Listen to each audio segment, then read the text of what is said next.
morning. How are you? It's been great, hasn't it? I've been blown away by the whole thing. In fact, I'm leaving.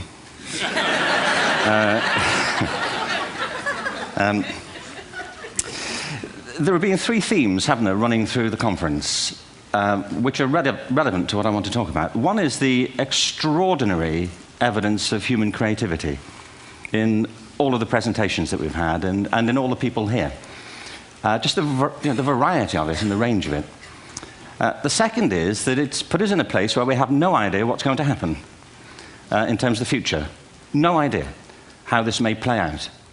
I have an interest in education. Actually, what I find is everybody has an interest in education. Don't you? I find this very interesting. If you're at a dinner party and you say you work in education, actually, you're not often at dinner parties, frankly, if you work in education. You're not asked, you know, and you're never asked back, curiously. That's I think it strikes me. But if you are, and you say to somebody, they say, what do you do? And you say, you work in education, you can see the blood run from their face. They think, oh my God, you know, why me? It's my one night out all week. But if you ask people about their education, they pin you to the wall. Because it's one of those things that goes deep with people. Am I right? Like religion and money and other things. So I have a big interest in education, and I think we all do. We have a huge vested interest in it, partly because it's education that's meant to take us into this future that we can't grasp. If you think of it, children starting school this year will be retiring in 2065. Nobody has a clue, despite all the expertise that's been on parade for the past 4 days, what the world will look like in 5 years' time. And yet we're meant to be educating them for it. So the unpredictability, I think, is extraordinary. And the third part of this is that we've all agreed, nonetheless, on the really extraordinary capacities that children have, their capacities for innovation. I mean, Serena last night was a marvel, wasn't she? Just seeing what she could do. And she's exceptional, but I think she's not, so to speak, exceptional in the whole of childhood. What you have there is a person of extraordinary dedication who found a talent. And my contention is all kids have tremendous talents, and we squander them pretty ruthlessly. So I want to talk about education, and I want to talk about creativity. My contention is that creativity now is as important in education as literacy, and we should treat it with the same status. Thank you.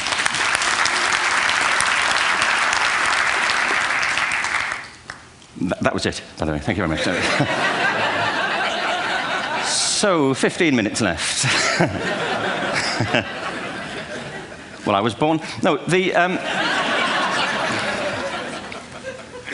I had a great story recently, I love telling it, of a little girl who was in a drawing lesson. She was 6, and she was at the back drawing, and the teacher said this little girl hardly ever paid attention. And in this drawing lesson, she did. And the teacher was fascinated. She went over to her and she said, what are you drawing? And the girl said, I'm drawing a picture of God. And the teacher said, but nobody knows what God looks like. And the girl said, they will in a minute.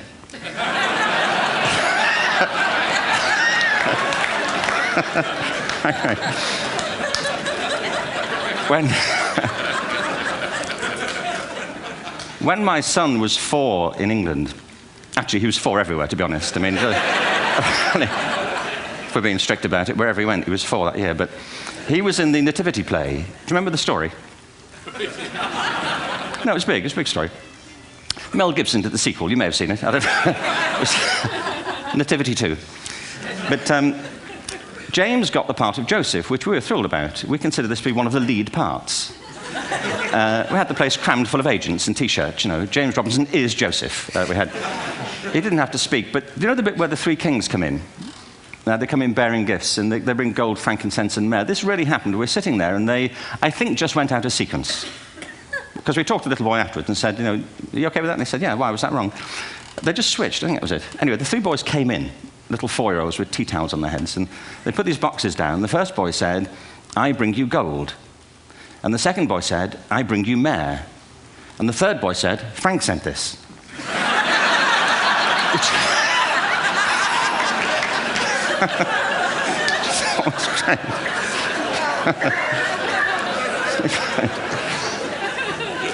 What these things have in common, you see, is that kids will take a chance. You know, if they don't know, they'll have a go. Am I right? They're not frightened of being wrong. Now, I don't mean to say that being wrong is the same thing as being creative.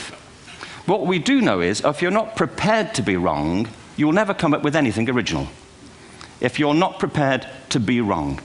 And by the time they get to be adults, most kids have lost that capacity. They have become frightened of being wrong. And we run our companies this, by the way. We stigmatize mistakes. And we're now running national education systems where mistakes are the worst thing you can make. And the result is that we are educating people out of their creative capacities. Picasso once said this. He said that all children are born artists. The problem is to remain an artist as we grow up. I believe this passionately, that we don't grow into creativity, we grow out of it. Or rather, we get educated out of it. So why is this? I lived in Stratford-on-Avon until about 5 years ago. In fact, we moved from Stratford to Los Angeles. So you can imagine what a seamless transition, this was from LA. Actually, we lived in a place called Snitterfield, just outside Stratford, which is where Shakespeare's father was born. Are you struck by a new thought? I was. You don't think of Shakespeare having a father, do you? Do you? Because you don't think of Shakespeare being a child, do you? Shakespeare being 7. I never thought of it. I mean, he was 7 at some point. He was in somebody's English class, wasn't he? Do you understand? Really? How annoying would that be?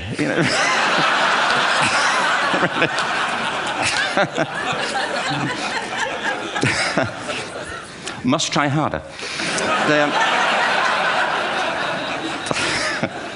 Being sent to bed by his dad to Shakespeare. Go to bed now, to William Shakespeare, and put the pencil down, and stop speaking like that. It's confusing everybody.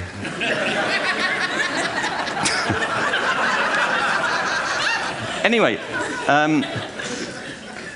we moved from Stratford to Los Angeles, and I just want to say a word about the transition. Actually, my son didn't want to come. I've got 2 kids. He's 21 now, and my daughter's 16. He didn't want to come to Los Angeles. He loved it, but he had a girlfriend in England. This was the love of his life, Sarah. He'd known her for a month.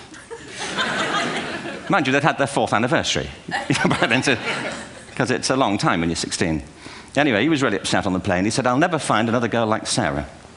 And we were rather pleased about that, frankly, because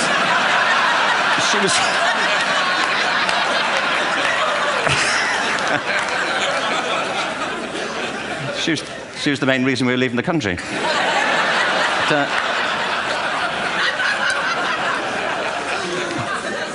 But something strikes you when you move to America and when you travel around the world. Every education system on Earth has the same hierarchy of subjects. Everyone, doesn't matter where you go. You think it would be otherwise, but it isn't.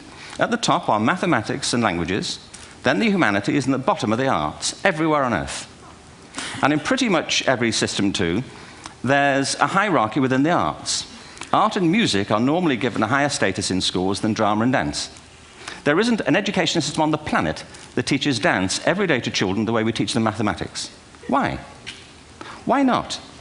I think this is rather important. I think maths is very important, but so is dance. Children dance all the time if they're allowed to. We all do. We all have bodies, don't we? Did I miss a meeting? I think... Truthfully, what happens is, as children grow up, we start to educate them progressively from the waist up. And then we focus on their heads, and slightly to one side. If you were to visit education as an alien and say, what's it for, public education, I think you'd have to conclude, if you look at the output, who really succeeds by this? Who does everything they should? Who gets all the brownie points? Who are the winners? I think you'd have to conclude the whole purpose of public education throughout the world is to produce university professors. Isn't it? They're the people who come out the top. And I used to be one. So there. And I like university professors, but, we shouldn't hold them up as the high watermark of all human achievement. They're just a form of life. Another form of life. But they're rather curious, and I say this out of affection for them. There's something curious about professors. In my experience, not all of them, but typically, they live in their heads. They live up there, and slightly to one side. They're disembodied, in a kind of literal way. They look upon their body as a form of transport for their heads. It's... Don't they? It's a way of getting their head to meetings.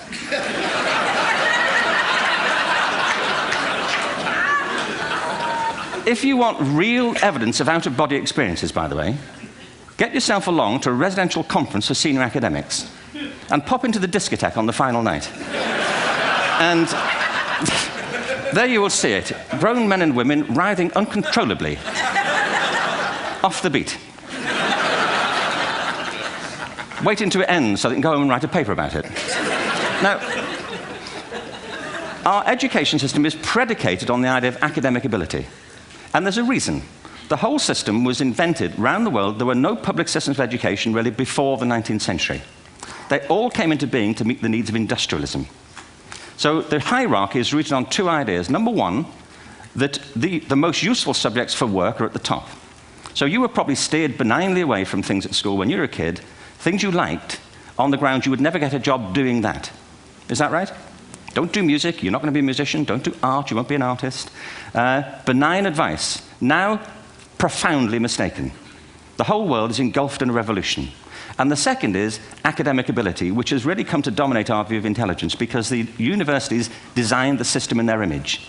If you think of it, the whole system of public education around the world is a protracted process of university entrance.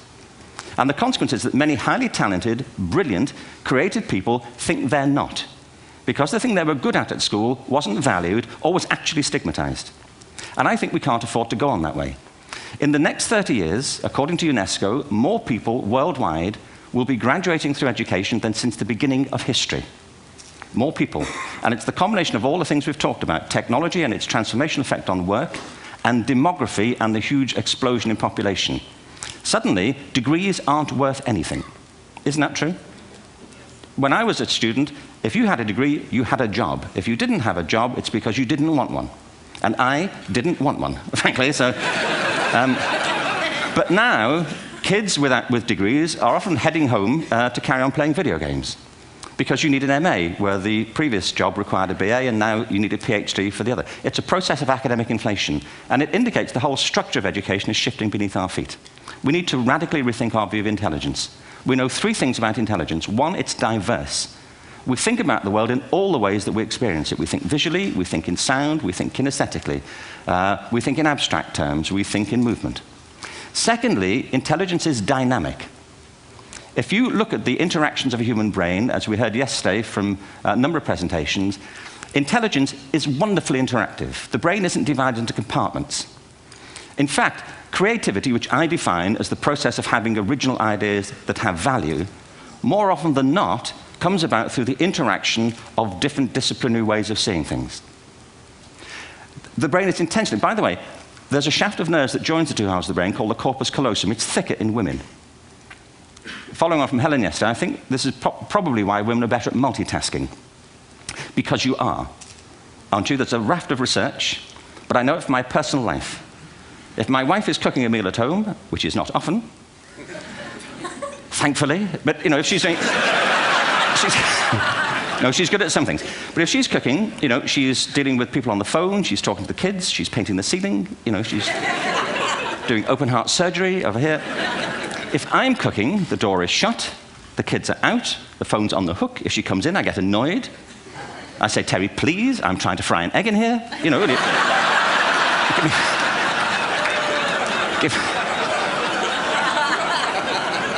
Give me a break.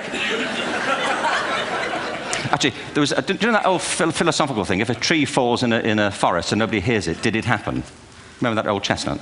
I saw a great T-shirt recently which said, if a man speaks his mind in a forest and no woman hears him, is he still wrong?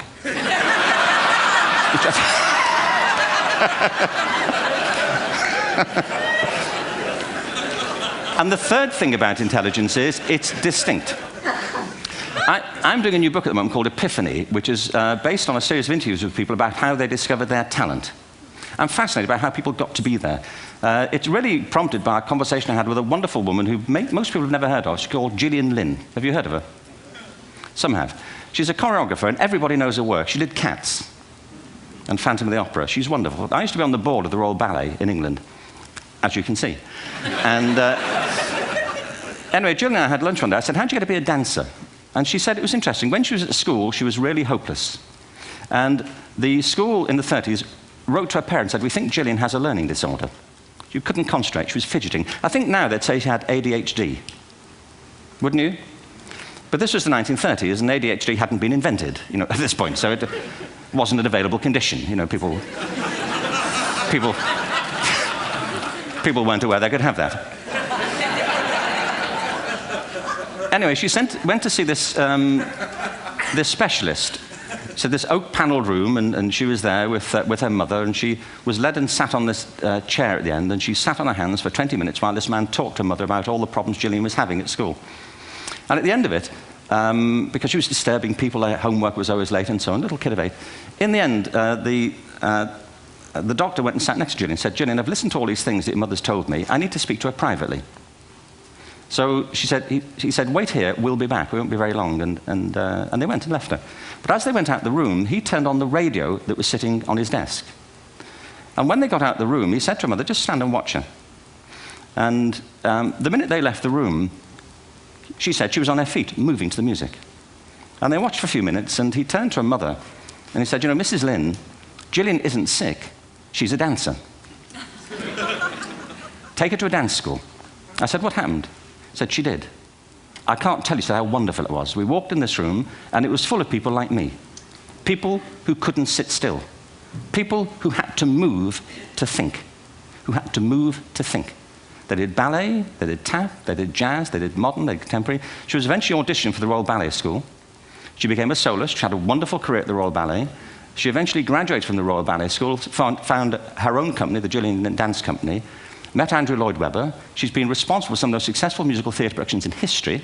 She's given pleasure to millions, and she's a multi-millionaire.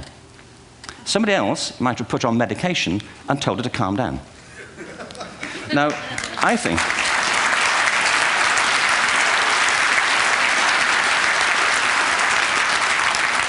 What I think it comes to is this. Al Gore spoke the other night about ecology and the revolution that was triggered by Rachel Carson.